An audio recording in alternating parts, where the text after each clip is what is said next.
प्रियांनो, मी येशूच्या नावाने तुम्हाला शुभेच्छा देतो. हे ठिकाण किती सुंदर आहे ना. हे मलेशियातील पेनांगमधील एक डोंगराळ भाग आहे. इथूनच मी तुमच्याशी बोलतोय. खूपच सुंदर आहे. ही प्रभूची निर्मिती आहे.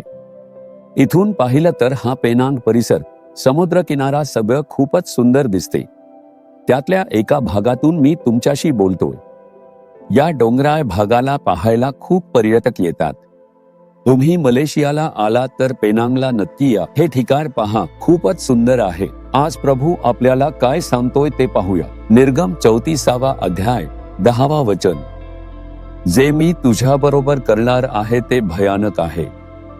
प्रभू तुम्हाला उद्देशून सांगतोय, माझ्या मुला, माझ्या मुली, मी तुझ्यासोबत राहून तुझ्या माध्यमातून जे करणार आहे ते अद्भुत असेल.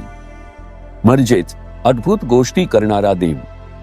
याचा अर्थ असा नाही की तो आपल्याला घाबरवणारी काही गोष्ट करणार आहे, तर आपण आश्चर्यचकित व्हावं. असं सुद्धा प्रभू करतो का, असं वाटावं अशी कामं प्रभू करणार आहे. कोणाच्या माध्यमातून, तर तुमच्या माध्यमातून, तुमच्यासोबत राहून तुमच्यासाठी तो करणार आहे असं सांगतो. पहा, त्या दिवशी इस्रायल लोकांसोबत प्रभू राहिला आणि अद्भुत गोष्टी केल्या. म्हणजे काय? समुद्र 2 भागात विभागला आणि त्याच्यामधून मार्ग करून दिला. ती दृश्यच किती भयंकर होती.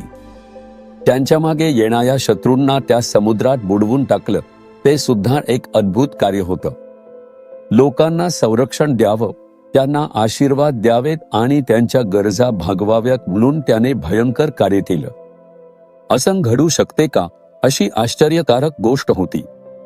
आज तुमच्या आयुष्यात हे घडणार आहे. तुम्हाला बरे करण्यासाठी, तुमच्या गरजा भागवण्यासाठी, तुमच्यासाठी एक चमत्कार घडणार आहे. तुमच्या निंदा बदलण्यासाठी प्रभू एक अद्भुत कार्य करणार आहेत.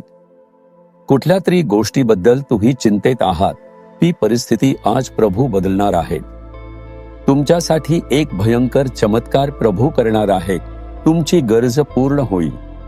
तुमच्या कमतरता पूर्ण होतील. तुम्हाला घाबरवणारा आजार नाहीसा होईल. तुमच्या व्यवसायात आशीर्वादाची नवीन वाट उघडेल. तुमच्या सेवेत चांगली गोष्ट घडेल. तुम्ही ज्या गोष्टीत चमत्काराची अपेक्षा करता आहात, त्यात आज प्रभू एक आश्चर्यकारक चमत्कार करणार आहेत. तुम्ही विश्वास ठेवता का? मग म्हणा, प्रभू, तू माझ्यासोबत आहेस आणि तू एक अद्भुत कार्य करणार आहेस. मी त्यावर विश्वास ठेवतो. आज माझ्यासाठी एक चमत्कार करून, अद्भुत कार्याच्या माध्यमातून माझ्या आनंदासाठी तू दाखवलेल्या प्रेमाबद्दल धन्यवाद, धन्यवाद. येशूच्या नावाने आमेन, आमेन.